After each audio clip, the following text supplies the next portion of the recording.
السلام علیکم ورحمۃ اللہ وبرکاتہ۔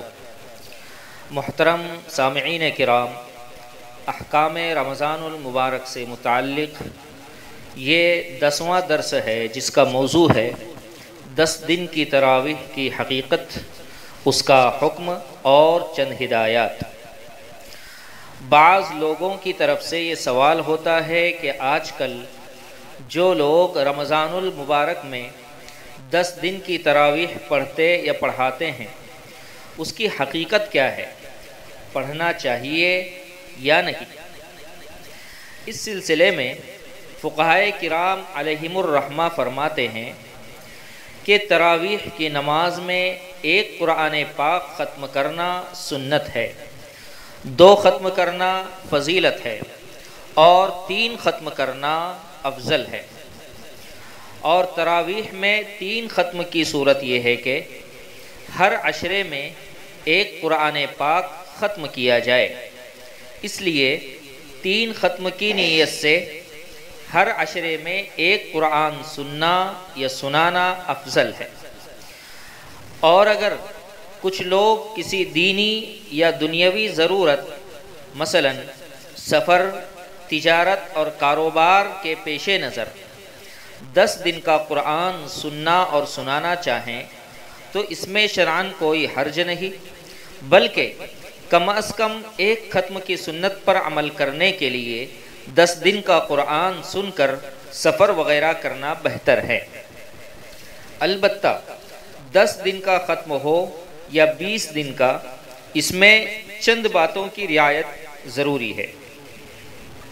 نمبر 1، 10 دن کے ختم میں بھی امام تراویح قرآن کریم کو حروف کی صحیح ادائیگی اور تجوید کے ضروری قواعد کے ساتھ پڑھے۔ آج کل بعض حفاظ عوام کی خوشنودی کے لیے یا عوام کے کہنے پر بہت تیز قرآن پڑھتے ہیں، جس کی بنا پر حروف کٹ جاتے ہیں اور تجوید کے ضروری قواعد کی بھی رعایت نہیں ہوتی۔ ایسا ہرگز نہیں کرنا چاہیے، ورنہ ثواب کے بجائے گناہ کا اندیشہ ہوگا۔ نمبر 2، بعض عوام یہ سمجھتے ہیں کہ تراویح میں اصل ختم قرآن ہے، اس لیے وہ 10 دن یا 20 دن کا ختم سن کر ما بقیہ رمضان کی تراویح نہیں پڑھتے، جبکہ تراویح کی نماز مستقل سنت ہے اور تراویح میں ایک ختم قرآن کا سننا یا پڑھنا الگ سنت ہے۔ 10 دن کے ختم میں صرف ایک سنت ادا ہوئی، دوسری نہیں ادا ہوئی، اس لیے 10 دن کا ختم سننے والوں کو چاہیے کہ وہ ختم قرآن کے بعد بھی تراویح کی نماز آخر رمضان تک جاری رکھیں، بند نہ کریں۔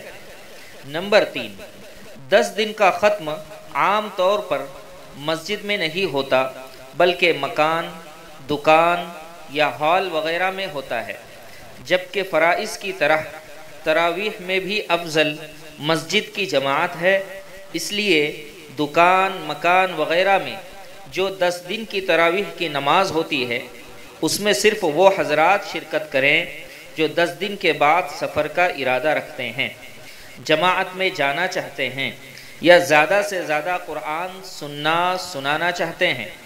باقی دیگر حضرات کو مسجد ہی کی تراویح میں شرکت کرنی چاہیے۔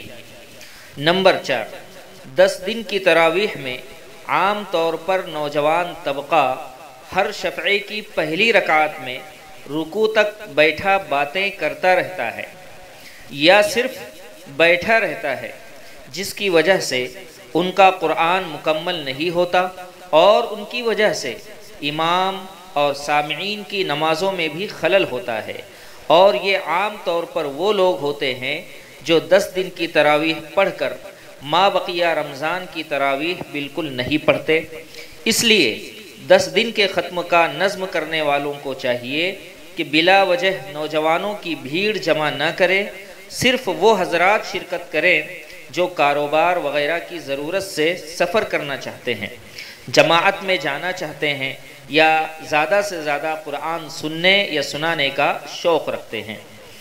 نمبر 5، مسجد کے علاوہ مکان، دکان وغیرہ میں تراویح پڑھنے والے بعض حضرات تراویح سے جلد از جلد فارغ ہونے کی فکر میں مکان، دکان وغیرہ ہی میں عشاء کی فرض نماز بھی پڑھ لیتے ہیں۔ یہ بالکل مناسب نہیں، ایسا نہیں کرنا چاہیے۔ فرض نماز مسجد ہی میں پڑھنا چاہیے، اس کے بعد دکان یا مکان وغیرہ میں تراویح کے لیے جانا چاہیے، کیونکہ مسجد کی فرض نماز باجماعت چھوڑنے کی کوئی وجہ نہیں ہے، اور عام طور پر مساجد میں فرض نماز اول وقت ہی میں ہوتی ہے، اور 5-10 منٹ کی تاخیر بہت زیادہ نہیں ہے، بلکہ احتیاطاً بہتر ہے۔ واللہ تعالی اعلم۔ بحوالہ دار الافتاء دار العلوم دیوبند، فتویٰ نمبر 1,52,252۔ والسلام علیکم ورحمۃ اللہ وبرکاتہ۔